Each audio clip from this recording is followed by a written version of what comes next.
வணக்கம். என் வாழ்க்கையில ஒவ்வொரு கட்டத்துல நான் படிச்சு, கேட்டு, பார்த்து, தெரிஞ்சுக்கிட்ட சில நபர்கள், அவங்க மூலமா நான் கத்துக்கிட்ட இன்ஸ்பயர் ஆன சில விஷயங்கள். அதை எப்படி நான் என் வாழ்க்கையில கடைபிடிச்சுக்கிட்டு வரேன் அப்படிங்கிறத பத்தி தான் உங்ககிட்ட நான் இன்னைக்கு ஷேர் பண்ணிக்க போறேன். இவங்கள பத்திலாம் ப்ரீவியஸ் பாட்காஸ்ட்ல சொல்லியிருப்பேன். இருந்தாலும் இது இன்னைக்கு கொஞ்சம் பெரிய லிஸ்ட். ஓகே. ஃபர்ஸ்ட் பிரகலாதன். பிரகலாதனுடைய ஸ்திரமான பக்தி எனக்கு ரொம்ப பிடிக்கும். ஏன்னா தன் தந்தையாலேயே உயிருக்கு ஆபத்துன்னு தெரிஞ்சும் உயிரை துச்சமென நினைச்ச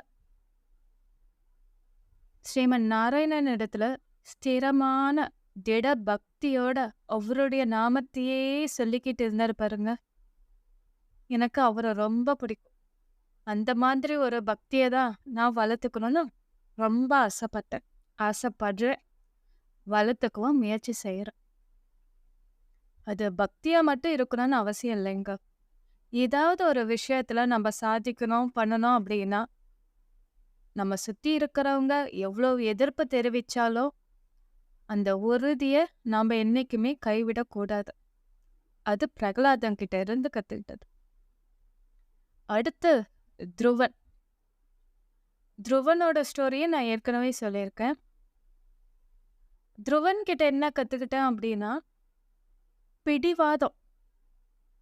எனக்கு இதுதான் வேணும், இதுதான் என்னுடைய லட்சியம்னு அந்த பிடிவாதம் இருந்த அந்த லட்சியத்தை அடைஞ்ச ஒரு குழந்தை. ஏன்னா நமக்கு பிடிச்ச விஷயத்த நம்ம சாதிக்கணுங்கிற விஷயத்த சுத்தி இருக்கிறவங்க எவ்வளவுதான் முட்டுக்கட்டை போட்டாலும் இடைஞ்சல் கொடுத்தாலும் நம்ம பிடிவாதமா இருந்து அதை சாதிச்சிடணும். அது நான் துருவன் கிட்ட இருந்து கத்துக்கிட்டது. அடுத்து பிள்ளையார். பிள்ளையார் கிட்ட இருந்து என்ன கத்துக்க முடியும் தானே யோசிக்கிறீங்க.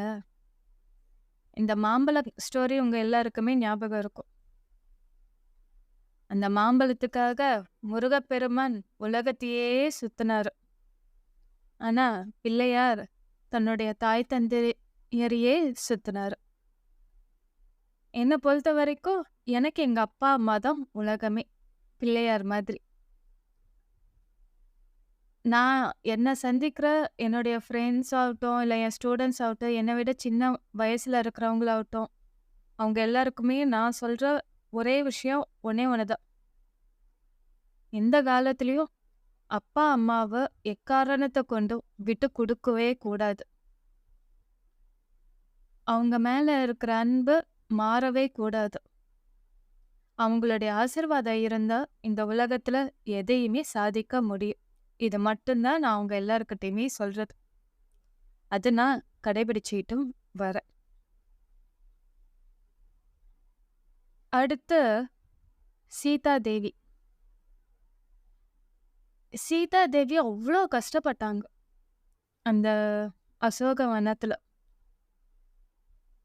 அவங்க மனசு, உள்ளம், உயிர் எல்லாம் ஏங்குனது அந்த ஸ்ரீராமனுக்காக மட்டும்தான். அந்த கஷ்டப்பட்ட காலத்திலையும் எவ்வளவுதான் ராவணன் வந்து நானும் இந்த நாட்டுக்கு அரசன் எவ்வளவோ அசை வார்த்தைகள் கூறியும் தன் பதிபக்திய மாத்திக்காம திடமா மன உறுதியோட என் ஸ்ரீராமன் எனக்காக வருவாரு அப்படின்னு அவங்க உறுதியா இருந்தது எனக்கு ரொம்ப பிடிக்கும். ஒரு மகாராணியா இருந்து அவங்க ஸ்ரீராமன் வனவாசம் போய் தான் ஆகணுங்கிற ஒரு சூழ்நிலையில தானா அதை ஏத்துக்க தயாரா இருக்கேன் அப்படின்னு அவங்க பின்னாடியே போனது. அந்த எளிமையான வாழ்க்கைய ஏத்துக்கிற பக்குவம் அந்த சீதாதேவிக்கு இருந்தது. சின்ன வயசுல இருந்தே வசதி வாய்ப்புகளோட வாழ்ந்தோம்.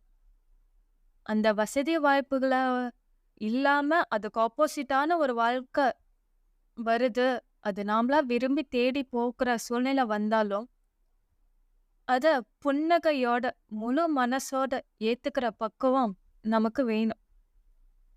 அத ஏத்துக்க ஆரம்பிச்சுட்டாவே வாழ்க்கை இனிமையானதா இருக்கும். ஏன்னா எல்லாருடைய வாழ்க்கையும் ஒரே மாதிரி இருக்காது. இன்னைக்கு நல்லா இருக்கும், நாளைக்கு கஷ்டம் இருக்கும். இன்னைக்கு பணக்காரனா இருக்கிறவங்க நாளைக்கு ஏழை ஆவாங்க. ஏழையா இருக்கிறவங்க பணக்காரன் ஆவாங்க. சூழ்நிலை எப்படி வேணாலும் மாறலாம். ஆனா எந்த சூழ்நிலை எப்படி மாறினாலும் நாமளா தான் இருக்கணும். அந்த சூழ்நிலைய முழு மனதோட எம்ப்ரேஸ் பண்ணி ஏத்துக்கும்போது, அந்த வாழ்க்கைய நம்ப சக்சஸ்ஃபுல்லா வாழ முடியும் அப்படிங்கிறது சீதா தேவி கிட்ட இருந்து கத்துக்கிட்டது. அடுத்து லக்ஷ்மணன். எனக்கு ரொம்ப ரொம்ப பிடிச்சவரு. எனக்கு ஸ்ரீராமன் பிடிக்குமா, லக்ஷ்மணன் பிடிக்குமான்னு கேட்டா, நான் லக்ஷ்மணன தான் ஃபர்ஸ்ட்டு சொல்வேன். ஏன்னா, தன்னுடைய அண்ணனுக்காக தன் மனைவியும் தொறந்து, அரச வாழ்க்கையவும் தொறந்து, அவருக்கு துணையா காட்டுக்கு வந்தவரு. அது மட்டும் இல்லாம, தன்னுடைய தூக்கத்தையும் தொறந்தவரு. பசியையும் தொறந்தவரு. அப்படி வந்து கண்ணுக்குள்ள வச்சுக்கிட்டு, ஸ்ரீராமனையும், சீதா தேவியையும் பார்த்துக்கிட்டாரு. அந்த புரொடெக்ட் பண்ண அந்த கேரக்டர் எனக்கு ரொம்ப பிடிக்கும். நம்மள சுத்தி இருக்கிறவங்கள நாமளும் அப்படிதாங்க பார்த்துக்கணும்.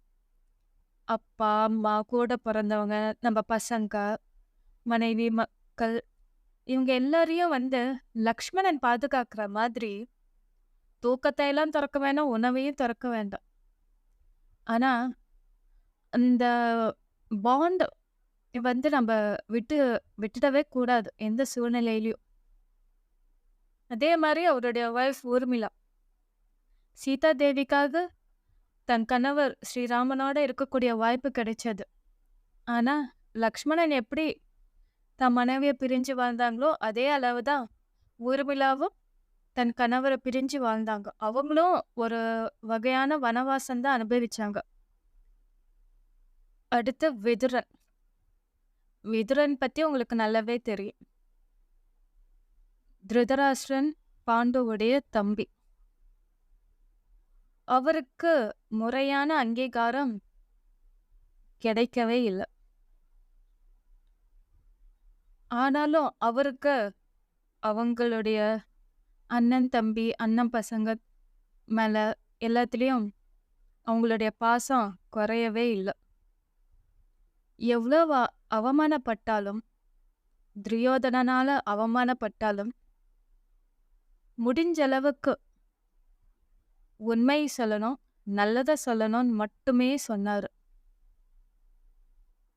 திருதராஷ்டிரனுக்கும் எத்தனையோ கட்டத்துல நல்லத சொல்ல முயற்சி பண்ணி நல்லது சொல்லி இருக்காரு. இப்படிதாங்க நம்மள சுத்தி இருக்கிறவங்க எவ்வளவு தப்பானவங்களா இருந்தாலும்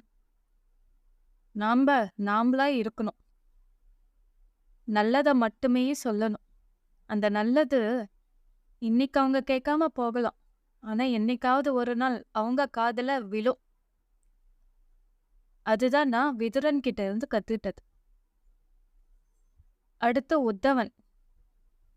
உத்தவன் ஸ்ரீ கிருஷ்ணருடைய சிறந்த பக்தர். எந்த அளவுக்கு பக்தர்னா, ஸ்ரீ கிருஷ்ணருக்கும் உத்தவனுக்கும் வித்தியாசமே தெரியாதாம். 2 பேரும் ஒரே மாதிரியே இருப்பார். அந்த அளவுக்கு அவர் மேல அதீத பக்தியோடு இருப்பார். எனக்கும் அந்த மாதிரி பெருமாள் மேல பக்தி செலுத்தணும் தாங்க எனக்கும் ஆசை. அடுத்து சகுனி. சகுனி அவருக்குன்னு ஒரு ஃப்ளாஷ்பேக் இருக்கு. துரியோதனையும் திருதராஷ்டிரன் அவங்க ஃபேமிலி ஃபுல்லா அழிக்கிறதுக்குன்ட்டு. அவர் பக்கத்துல இருந்து பார்த்தா அது நியாயம்தான். ஆனா அவருடைய அறிவு, புத்தி கூர்மை ரொம்ப அசாத்தியமானது. ஸ்ரீ கிருஷ்ணர் கிட்ட அந்த மாய கண்ணாடியில அவர் மேல வந்து பக்தி செலுத்தினது யாரு அப்படின்னு பார்த்தா அர்ஜுனன் இல்ல, சகுனி தான். ஏன்னா சதா சர்வகாலமும் சகுனி ஸ்ரீ கிருஷ்ணரையே நினைச்சுக்கிட்டு இருந்தாரு. நாம பகவான நல்ல விஷயமா நினைக்கலைனாலும், கெட்டதுக்காக நினைச்சாலும் அத பகவான் ஏத்துக்கிறாரு. சகுனி கிட்ட இருந்த அந்த உண்மையான காரணம் பகவானுக்கு நல்லாவே தெரிஞ்சிருந்தது. இருந்தாலும் தர்மத்துக்கு விரோதமா அவரு அதுக்கு துணையா இல்ல. எங்க ஸ்ரீ கிருஷ்ணனால நம்மளுடைய பிளான் எல்லாம் ஃப்ளாப் ஆயிடுமோன்ட்டு தான் சகுனி சதா சர்வகாலமும் ஸ்ரீ கிருஷ்ணரையே நினைச்சுக்கிட்டு இருந்தாரு.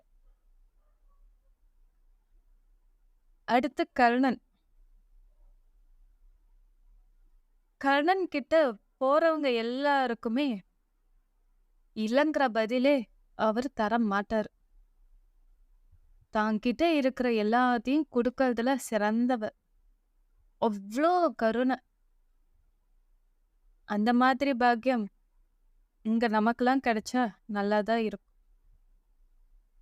அள்ளி கொடுக்க மனசு இல்லைனாலும் கிள்ளியாவது கொடுக்குற மனசு நமக்கு நிறைஞ்சு இருக்கணும். அடுத்து ராமகிருஷ்ண பரமஹம்சர். எனக்கு இவரை ஏன் பிடிக்கும்னா, காலேஜ் டைம்ல இவரை பத்தின ஸ்டோரிஸ் எல்லாமே படிச்சிருக்கேன். எங்களுக்கு அத டெக்ஸ்டா வந்திருக்கு. அதுல படிக்கும்போது தான் அவர் அந்த காளி தேவிக்கு பூஜை பண்ற அழகே தனின்னு அந்த வர்ணனை படிக்கும்போது, நானே பிரத்யட்சமா அவர் முன்னாடி நின்னு அந்த காளி பூஜைய பார்க்குற மாதிரி எனக்கு ஒரு ஃபீல் வரும். அது ரொம்ப வார்த்தைகளால விவரிக்கவே முடியாத ஒரு ஃபீலிங். அவர் ஒரு அந்த காளி தேவிய சின்ன குழந்தையா பாவிச்சு, அபிஷேகம் பண்ணி, அலங்காரம் பண்ணி, நெய்வேத்தியம் பண்றது. அதெல்லாம் சில உபன்யாசம் இதுல எல்லாம் வந்து அந்த விவரமா சொல்லும்போது எனக்கு அவ்ளோ பிடிக்கும். அந்த மாதிரி வந்து பக்தி வந்து நம்ப செலுத்தணும். அதுலலாம் நம்மளால முடியாது. ஏதோ நம்மளால முடிஞ்சத செய்ய முயற்சி பண்றோம். அடுத்து ராமானுஜர். ராமானுஜர் தன் குரு உபதேசம் பண்ணுன திருமந்திரம் அவர் சொல்லிடுறாரு ஒரு கண்டிஷன். யாருக்கும் சொல்லக்கூடாது. இது ரகசியமானது. இது உனக்கு சொர்க்கத்துல வைகுண்டத்தையே கொடுக்கும்னு அவர் சொன்னது. வைகுண்டம் நான் மட்டும் போனா போதுமா? எல்லாருமே போகணும்னு அவர் கோவில்ல ஏறி எல்லாருக்குமே அந்த திருமந்திரத்தை உபதேசம் பண்ணார். ஏன்னா நமக்கு நல்லதுன்னு நமக்கு தெரிய வர விஷயத்த 4 பேர்கிட்ட பகிர்ந்துக்கணும். அதனால நமக்கு கெட்டது நடந்தாலும் பரவாயில்லன்னு ஏத்துக்கிற பக்குவம் ராமானுஜர் கிட்ட இருந்துச்சு.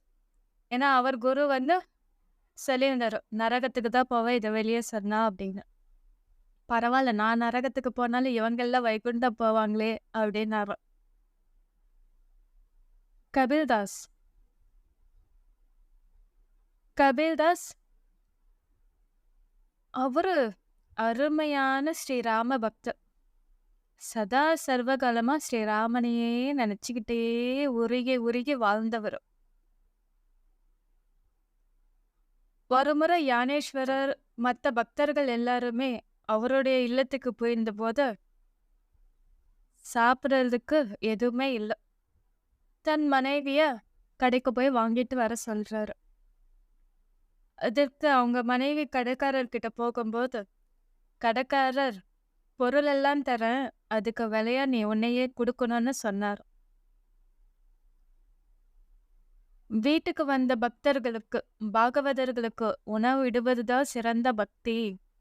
கணவன் இட்ட கட்டளையை நாம நிறைவேற்றணும்னு அவருடைய மனைவி அதுக்கு ஒத்துக்கிறாங்க. வீட்டுக்கும் வராங்க, உணவு எல்லாருக்கும் பரிமாறுறாங்க. தன் கணவர்கிட்ட எல்லாத்தையும் வெளிப்படையா சொல்றாங்க. அந்த டைம் நல்லா மழை பெஞ்சுக்கிட்டு இருந்துச்சு. அதுக்கு கபில்தாஸ், நீ நல்ல வேலை தான் பண்ணியிருக்க, இரு நானே உன்னை தூக்கிட்டு போய் கடைக்காரர்கிட்ட விட்டுட்டு வரேன் அப்படின்னாரு.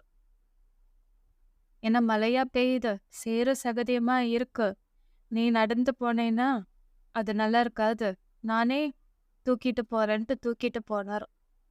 என்ன ஒரு பக்திங்க. ம். அப்புறம் கடைக்காரர் மனம் திருந்தி அவர்கிட்ட மன்னிப்பு கேட்டாரு. அவ்ளோ அருமையான பக்தி. அந்த காலத்துல அவங்கள்ல செலுத்திட்டு வந்தாங்க.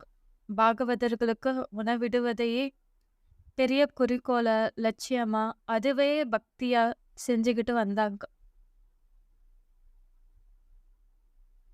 அடுத்து ஞானதேவர், ஞானேஸ்வரர்.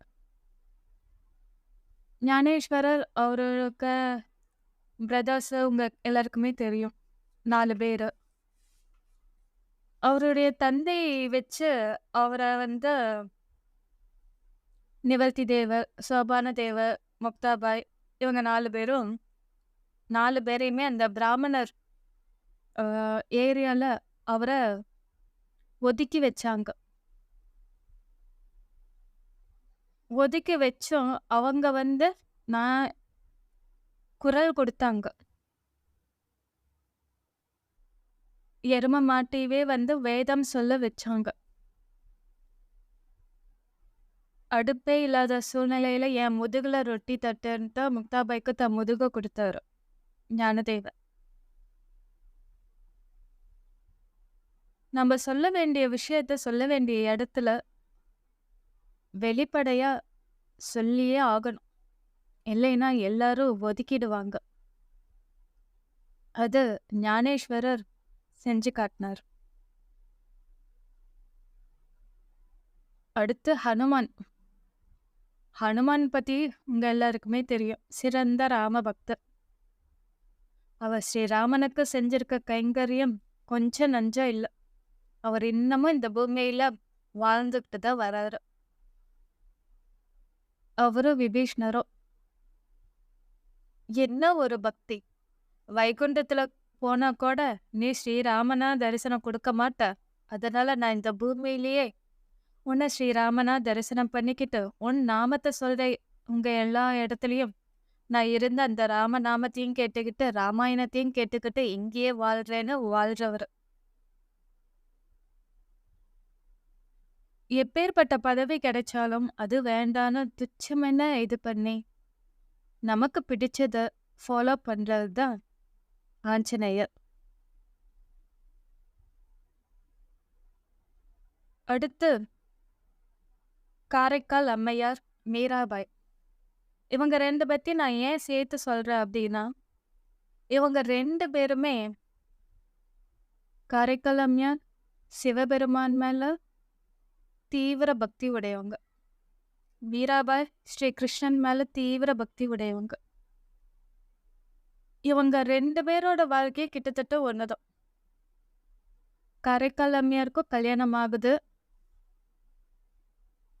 ஆனா அவருடைய கணவர் இவங்க பக்திய பார்த்து அதனால நிகழ்ற அதிசயத்த தாங்க முடியாம இவங்களுடைய வாழ தகுதி இல்லாதவர் நினைச்சுக்கிட்டு அவரை விட்டுட்டு போயிடுறாங்க.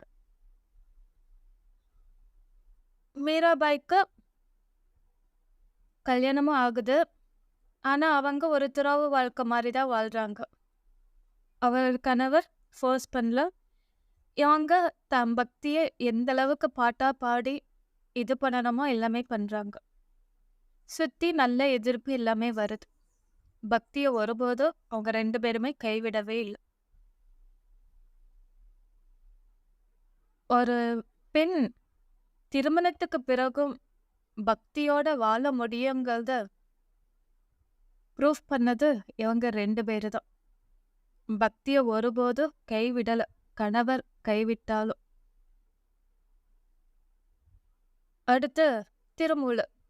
திருமூலர் திருமந்திரம் எனக்கு ரொம்ப பிடிக்குங்க. அதுல வந்து எனக்கெல்லாம் அடிக்கடி கோவிலுக்கு போற பழக்கம் கிடையாது. நான் நிறைய புத்தகம் இதெல்லாம் படிச்சதுல இருந்து ஒரு விஷயம் வந்து நான் தெரிஞ்சுக்கிட்டேன். பழம்பெரும் கோவிலுக்கு மட்டும்தான் போகணும். அங்க இருக்கிற பகவானை தரிசனம் பண்ணணும். அப்படி இல்லையா கோவிலுக்கு போகக்கூடாது. இப்போ ரீசெண்டா நெறைய கோவில் எல்லாமே கட்ட ஆரம்பிச்சுட்டாங்க. சின்ன சின்ன கோவில் அங்கங்க ஒவ்வொரு கோவில். அங்கங்கன்னு ஒவ்வொரு பூசாரி. அது வந்து ஒரு சில இடத்துல வியாபாரமா செய்யறாங்க. பக்திக்காக செய்யல. இந்த பழம்பெரும் கோவிலுக்கு போகும்போது தான் நம்மளுடைய வரலாறு, அதோடைய வைப்ரேஷன் எல்லாமே நமக்கு முழுமையா கிடைக்கும். புது கோவிலுக்கு போனீங்கன்னா, நீங்க புது சாமியார உருவாக்குறீங்க. புது பயத்த விதைக்கிறீங்க. உங்களுடைய பர்சனல் எல்லாத்தையுமே நீங்க ஷேர் பண்ணிக்கும்போது, உங்க உங்கள சுத்தி இருக்கிறவங்களுக்கு உங்கள பத்தி முழுசா தெரியும்போது, அவங்க குடுக்குற சொல்யூஷன் உங்களுக்கு நல்லதா தான் தெரியும். ஆனா, நீங்க ஒரு ட்ராப்ல விழுந்துடுவீங்க. அந்த மாதிரி நீங்க போய் யாரும் விழுந்துறாதீங்க. கோவிலுக்கு போறது நல்ல விஷயம். ஆனா, பழம்பெரும் கோவிலுக்கு போறது மட்டும் தான் சிறந்த விஷயம். அது உங்களுக்கு பக்திய கண்டிப்பா வளர்த்தும். மனசுக்கு ஒரு மாற்றத்த கண்டிப்பா கொண்டு வரும். இப்ப எல்லாம் பார்த்தீங்கன்னா, நெறைய பெண்களும் சரி, ஆண்களும் சரி கோவிலுக்கு போனா, நேத்து பார்த்த சீரியல்ல என்ன நடந்துச்சு? வீட்ல என்ன பிரச்சனை? என்ன சாப்பிட்டோம்? என்ன சாப்பாடு செய்ய போறோம்? அப்படிங்கிற பேச்சு தான் கோவில்ல அவங்களுடைய கம்யூனிகேஷனா இருக்கும். அந்த கோவிலுக்கு போய் அந்த சுவாமிய எப்படி தரிசனம் பண்ணணும்? அந்த கோவில் பத்தின முழுசா தெரிஞ்சுக்க மாட்டேங்கிறாங்க. இப்ப நெறைய பார்த்தீங்கன்னா, டூர் போறாங்க. ஒரு 1 டே, 2 டேஸ்ல 25 கோயில் போய் சுத்தி டிராவல் பண்ணிட்டு வந்துர்றாங்க. ஆனா, அவங்க ஒவ்வொருத்தர்கிட்டயும் கேட்டா, எந்த கோவிலுக்கு போனீங்கன்னு கேட்டா, அந்த லிஸ்ட் அவங்களால சொல்ல முடியல. ஊர் பேர் சொல்ல முடிஞ்சாலும், லிஸ்ட் அந்த கோவில் சொல்ல முடியல. அட்லீஸ்ட் அந்த கோவில் கர்ப்பகிரகத்துல இருக்க சுவாமி எப்படி இருக்காரு அப்படின்னா கூட, அவங்களுக்கு நினைவு இருக்கறதில்ல. அப்படிலாம் டூருக்கு போறவங்க தயவு செஞ்சு, ஏதாவது ஒரு கோவில்லையாவது 1 மணி நேரமாவது, அட்லீஸ்ட் ஒரு 1/2 மணி நேரமாவது அந்த சுவாமிய தரிசனம் முழுசா பண்ணி உள் வாங்கிக்கோங்க. அந்த ஒரு சுவாமியோட அருளே மத்த 25 கோவில் நீங்க போயிட்டு வந்தாலும், கண்டிப்பா இந்த பலன் முழுசாவே கிடைக்கும். இவங்க எல்லாருமே எனக்கு ஒவ்வொரு கட்டத்துல, ஒவ்வொரு விஷயத்துல என்ன இன்ஸ்பயர் பண்ணவங்க. இப்பவும் இன்ஸ்பயர் பண்ணிக்கிட்டு தான் இருக்காங்க. எனக்கு அந்த உத்வேகத்த குடுத்துக்கிட்டு தான் இருக்காங்க. ஏதாவது ஒரு பிரச்சனை இதெல்லாம் வரும்போது, இவங்க இந்த பிரச்சனை ஃபேஸ் பண்ணாங்கல்ல, நம்மளால முடியும் அப்படிங்கிற ஒரு புஷ் குடுத்துக்கிட்டே தான் இருக்காங்க. என்ன பொறுத்தவரை எனக்கு சாரதியா இருக்கிறது அந்த பகவான் ஸ்ரீ கிருஷ்ணர் தான். நான் என்னைக்குமே அர்ஜுனன் தான். ஏன்னா அவரு என்ன ஓட்டிக்கிட்டு தான் போய்க்கிட்டு இருக்காரு. நான் அவருடைய தேர்ல ஜம்முன்னு உக்காந்துக்கிட்டு, அவர் என்னை செலுத்துற பாதையில நான் போய்க்கிட்டு இருக்கேன். அவ்வளவுதான். ஏன்னா அவர் காட்டுற பாதை நல்ல பாதை தான். எந்த வகையிலயும் எனக்கு எந்த ஒரு பிரச்சனையும் தராத ஒரு பாதை. ஆனா நான் அந்த கயிறை இழுத்து நானும் ஓட்டுறேன்னு கிருஷ்ணா கிட்ட இருந்து வாங்கினா அப்படின்னா, அப்பதான் பிரச்சனை ஸ்டார்ட் ஆகும். அதனால அந்த கயிறை அவர்கிட்டயே கொடுத்துட்டேன். நீயே நகர்த்திக்கிட்டு வா அப்படின்ட்டு. இந்த மாதிரி சில பக்தர்கள், சில பாகவதர்கள் நம்மளுடைய வாழ்க்கையில ஏதாவது ஒரு கட்டத்துல நமக்கு இன்ஸ்பயர் பண்ணிக்கிட்டு தான் இருக்காங்க. உங்களுக்கும் இருக்கும் நெறைய இந்த மாதிரி ஸ்டோரீஸ். அவங்களையெல்லாம் அப்பப்ப ஞாபகப்படுத்திக்கோங்க.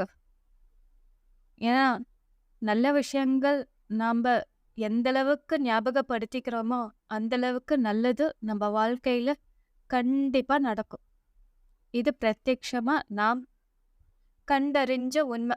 எக்ஸ்பிரிமெண்ட் பண்ண உண்மைன்னு வச்சுக்கோங்களேன். பிராக்டிகலா என் வாழ்க்கையில நான் அப்ளை பண்ணி பார்த்த உண்மை. அதனால முடிஞ்ச அளவுக்கு உங்க லைஃப்ல நீங்க சந்தித்த நபர்களா இருக்கட்டும், யாரா இருக்கட்டும், அழகிய தருணங்களாகட்டும், எதுவா இருந்தாலும் ரீகால் பண்ணுங்க. நல்ல விஷயத்த, சந்தோஷமான விஷயத்த ரீகால் பண்ணி அந்த நிமிஷத்த என்ஜாய் பண்ணுங்க. துன்பத்தையே நினைச்சிட்டு, கவலையே பட்டுக்கிட்டு இருக்கிறதுனால எதையும் சாதிக்க முடியாது.